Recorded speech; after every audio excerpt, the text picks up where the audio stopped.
All right, I'm live. Welcome to not my living room. So I love this background. I do live in a pretty nice house, but not quite this nice. But anyway, just full disclosure, just in case you think that I'm living in a house like this. Nope, don't have a piano. Anyway, so in case you don't know me, I'm Bill Patton, and I'm launching a book, which you can see up in the corner there, Net Results, and it's launching on Sunday. And I've already received some terrific reviews from it. So thank you, Andy Dowsett from the UK, the originator of the System 9 training program. Andy works with lots of coaches and players and develops clubs, teaching systems, and really fantastic guy. Legendary Chuck Creasy gave me a review. It's like, wow.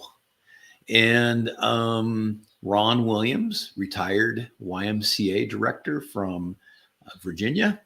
So anyway, it's out there and people are sending in reviews, and hope to get more of those soon.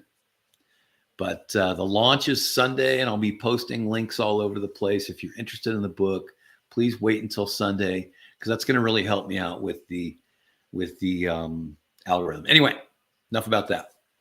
So today's topic is, why should you learn to serve and volley? And I know, the first thing that happens is, right, people hear serve and volley and they have a knee-jerk reaction, So just take a moment, okay, and hear me out, because I'm not saying, here's what I'm not saying. I'm not saying that someone should immediately become a serve and volley player on first and second serves all the time. Okay? Are you with me? All right, good. So you don't have to become a full-time serve and volley player, but there are some really good reasons why you should learn to serve and volley some, or rarely, or once. Okay? So, and I'm going to run through that. All right, now, what does serve and volley do? I mean, serve and volley has a pretty dramatic effect on the opponent.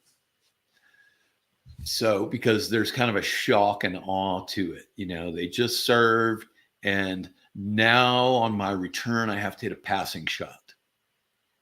So the pressure on the returner is tremendous. And what you're going to find, and really what we know, is that the number one thing that happens when people go to the net is that the opponent misses the passing shot. So simply by serving and volleying, you can pressure your opponent into missing more returns. Because instead of just blocking a ball back and just, punting it back into the court, stretching out and just going, boop, they have to do something with the ball. They have to place it in a specific place to try to get it away from you. So that's the number one thing. The second most important thing is that you don't have to hit a winning volley on the first shot. Okay. So just put that out of your mind. I mean, hitting a winning volley on the first shot, it will be a thrill, but it's not going to happen all the time. It's not sustainable. And if that's your mentality, you're probably going to miss more often than you need to, right? So, as we know, somewhere between 65 and 70% of points end before the fifth shot is successfully made, right? It's this famous 0 to 4. Now, some college coaches, come out and they show their stats and their players are only finishing points in 4 shots 55% of the time. And, I attribute that to sort of a grinder mentality. A lot of those college players are hitting kick serves in the court and then they're immediately rallying. And then it's just a war of attrition, and the pressure to not miss is so great that they're grinding. But now here's an interesting thing. 55% of the points are still ending in 4 points, 4 shots or less. All right. It's a big chunk. Right.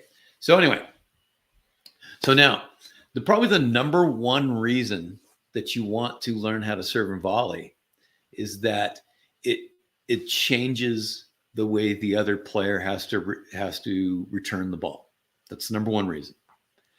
So we'll start with the most conservative way to go about this. And, I have had high school teams where the kids are well trained and they have good attitudes and they're open to learning new things. And they like to do things that will confuse and dismay their opponents. Not every team I've coached has kids like that, right? But I've had some teams where they will listen and they will try and they will do it. And so there have been matches where I've said, all right, everybody on the team serve and volley on the first point. Okay. Because it sets a tone. It sets a tone. You come in, you serve and volley. An intelligent returner is going to then compute, hey, there's a possibility that my opponent may serve and volley. And then they will start to hit returns a little lower and a little closer to the lines. Higher risk for the returner. Also, if you can now induce that in them, you can cause the other player to hit short ball to you as your next shot. Who wouldn't want that, right? So you serve and volley once. The other player goes, oh, crap, serve and volley. All right, what do I need to do? Oh, yeah, I have to get the returns lower. Okay, good. So then you serve and stay back on the next one, and you've got a short ball, and you can hit an approach, or you maybe hit a drop shot, or, hit a short angle. I mean, the world is your oyster if you can induce a short ball on the next ball, right? Okay, now let's go the other way. Let's say, okay, you serve and volley and you win that point and you win it easily. Hey, why not do it again? Right? Like at other times I'll ask my players to hit the first serve of the match as hard as they can, right? If it goes in and you win, do it again, right? If it goes out and you miss, it's okay. But, make your second serve. And then the next time on the next point, put some spin on that ball, But if the first one goes in, and you get a service winner or an ace, or, you win the point easily, well, why not do it again? And then, you may discover, hey, it's your day, you're on, it's happening. It's now, it's, you're all in on it. So, so serve and volley, 1 point. If it works, do it again. If it works again, do it again. If you lose the next point, hey, you're still winning 2 out of 3. Keep going, right? If you lose the next point, now you have a decision to make, because you don't want it to get down to 50-50, right? You don't want it to be a dice roll. So, but let's say you serve and volley on the first point and you lose the point, all right? Then you can be done with that. So that's the first stage. I mean, I try to encourage a lot of my players to serve and volley on the first point of a match or the first point of a set. And then the next thing I'll do is we'll say, all right, now how about this? If you get 40 love or 40-15, serve and volley on that point. it's kind of it's a surprise play. It catches them off guard. They get caught off guard. They miss their return. That's nice, right? Or you can make that volley winner, and then that really will sting for them. That's going to sting for the opponent when you can finish that easily. And then from then on, what will the other player really have to fear, especially when you get game point, right? And so you don't want to always serve and volley when you have game point, because you don't want to get predictable, right? But it's good on your first or your second game point. I'm going to say the first time you do it first for sure, right? Later, maybe do it on the second one. And a little finer point on that too. Maybe you're more comfortable serving and volleying on one side or the other. For righties, it might be you want to come in on your slice serve in the deuce court. For lefties, you might want to come in on a slice serve to the ad court, so that you've got the opponent pulled off the court, and then you make the cross court volley, and then they're feeling helpless. All right. So now another way to go about it then would be to serve and volley the first or second point of each game and kind of switch it up a little bit. That would be another way to do that, so that every game you're reasserting the fact that you can serve and volley.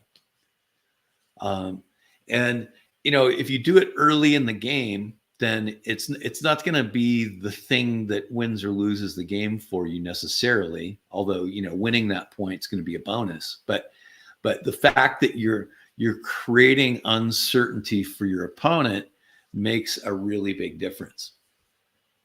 So, and then the next thing you could do is you could, work on coming in more regularly. Set a goal of coming in twice in a game. And if you start to gain confidence, if you start to do better at it, then come in twice. The more you start to come in, then the more the element of surprise is not on your side.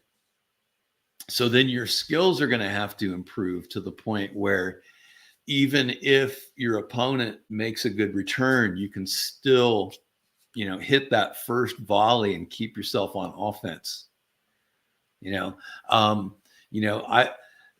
For a few years, I was a full-time serve and volleyer, and it was tough when I'm playing good returners, and you're taking a volley off of your shoe tops, and you need to get that thing deep, because if you pop something up that goes nicely for them to pass you on the next ball, then you're toast, right? So being able to take a ball from a difficult position and sort of turning it into an approach shot and then continuing forward to try to get the advantage, that becomes something that becomes an issue when you serve and volley more regularly.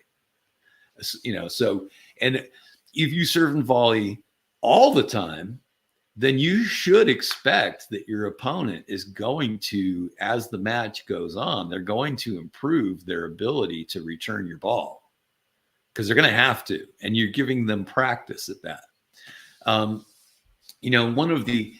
One of the advantages of serving and volleying is that so few people do it. So your opponents often will not have practice against that tactic except in the match that you're playing right now.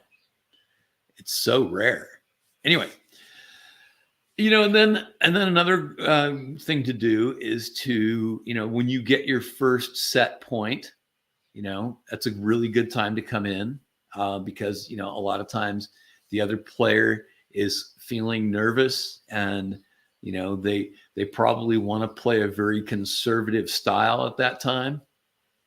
And then when you come in with really good aggression to overcome their more defensive style of play, then you can seize that advantage and close out the point, right? And again, I mean, if you go for a serve and volley on set point and you fail, it's maybe now it's deuce, right? It's deuce, or it's 40-15, or it's 40-30, right? So, so put it away for a little bit. Don't let it wreck you. Don't get too stubborn with it if you don't immediately win the point. So, and then, another thing about serve and volley too is that, let's say you're playing somebody from the baseline and their baseline game is bigger, better, stronger. They're faster around the court. And, you're just playing this game where you're just being, strangled by a boa constrictor. You feel like it's just inevitable that you're not going to win, but you have to run and, make 5 shots every time. But the longer the points go, the more your opponent has an advantage. Serve and volley is your way to shorten the points to the max, right? I mean, in a match where you are feeling some fatigue, you've got to shorten the points as much as possible. In some matches where the other player's faster and more fit and whatnot, that's the ultimate in shortening the points. So that's another aspect to consider, right? So it's just another way for you to win the match. Now, now that Net Results is out and is launching on Sunday, there are 2 things that I'm going to be doing coming up. And one is creating a course. And so parts of this video may pop up in a course, but there'll be a course on the Net Results book. And then I will begin, I'll actually go back to writing Tennis Strategy 201. So that book is more than halfway written. And it was from that book that I realized, oh, wait a minute, look, I'm writing about net play, but this is very superficial. So net play really needs its own book. And so Tennis Strategy 101 is for like the 2-5 to maybe 3-5 player. So they can learn how not to lose a match, basically. Right. So, Tennis Strategy 101 is terrific for a player who's just starting to compete, and they've got all these things on their mind, but they can't really achieve all of them. And it gives very simple directions for here's how not to lose. And then 201 is going to be more for the 3-5, 4-0, 4-5 players who need to learn how to win a match by being more offensive and having specific strategy that plays to their strengths in order to go forward and go above 4-5. Because there seems to be this barrier at 4-0 that people have a hard time getting over. And what I've seen more than anything is just that those players sort of lack some strategic clarity on how they want to play. Now, here's my challenge. I have 5. Oh yeah, all my fingers should appear, I think. I have 5 strategies, 5, what's the word? Anyway, I have 5 major strategies that win tennis matches. And I keep challenging people. I'm like, hey, if you can come up with a 6th one, let me know. Right. But here are my 5. Number 1, you can overpower your opponent. And if on the day you are more powerful than your opponent, please overpower them, because that's the fastest way to win, right? Hit a big serve, hit a big forehand, come to the net volley, done, right? Get those points over with, get your double bagel and rest up for the next match.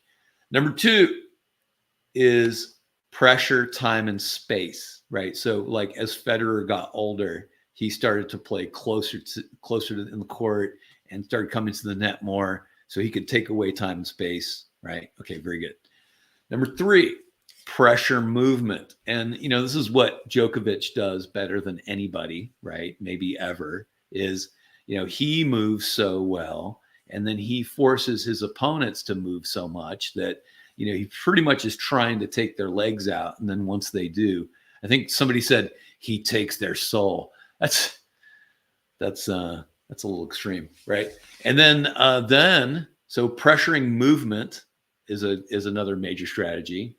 Number 4 is disrupt their rhythm. Now, here's the funny thing. I think Nadal really has been more of a rhythm disruptor than people give him credit for.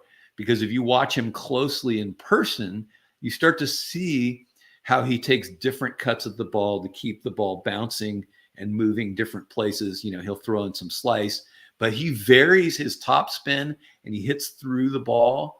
And, people have a really hard time getting on balance and timing their shots. The worst way to win is to just simply be a retrieving baseliner who gets one back, because you're just not playing very smart and you're more likely to lose to the other 4 styles, especially if those people are on their game, right? But sometimes it's just that way, that you're not having your great day and you just need to gut it out and run around and hit one more ball. I've done that. My players have done that. I'm like, hey, buddy, your A game's not working today. Let's try your B game. Uh-oh, B game, no good. Let's go retriever. Just get one more back and give, as Jimmy Connors used to say, give the other guy another chance to choke. Right? So, Jimbo, what a character, right? All right. Well, I'm over the 20 minutes, so that I'm breaking my own rule. So, hey, thanks for tuning in. Looking for your questions and comments and your knee-jerk reactions. And hey, man, you can't serve in volley these days. It's not possible. Nobody can do that, right? Except that it's like happening on tour again. So thanks for watching. Book launch Sunday. We'll see you there. Let's see if I can end this without looking down. Ooh, maybe. Oh, I am looking down.